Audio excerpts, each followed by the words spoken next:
21 век характеризует как эру терроризма. В нашей республике эту проблему, к сожалению, знают не понаслышке. И с ней ведется активная борьба. Очередную профилактическую беседу с молодежью провели в селе Гойты.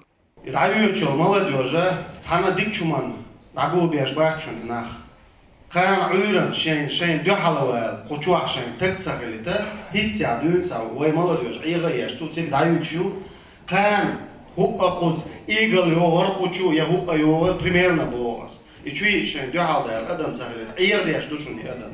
Угар тагана проблемный ватник войны сирийский вопрос душун. О мартан молодежь эра бойла именно хузар молодежь душун иерушек эстаджо.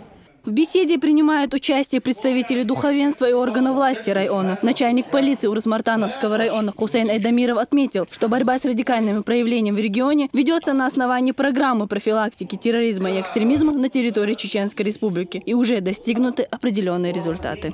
В рамках этой концепции ведется работа со всей молодежью. Их завлекают в спорт, в разные секции. Те люди, которые мы завлекли в этот спорт, они изъявили желание сами добровольно пойти служить в российскую армию. Из них только в рамках этой работы у нас уже с района поехало служить 19 человек. Следующий вопрос, который обсудили на встрече – увлечение молодежи таблетками психотропного свойства, такими как лирика. Глава района призвал присутствующих в зале молодых людей быть благоразумными и избегать знакомства с подобными наркотическими веществами. Наркотикlerin ol tak, halal narkotik şu üçlerin ol tak. Sut лечение, вахт лобу. Пол наркотик, цавахт лобу. Так само голдали, има дует, вай вяш чур молодежи, цун ца доводин, ца якта иттан, ца хайгардин, имет цавалуш, вай така вадвай, пайдян морс, хана хума. Навахвай.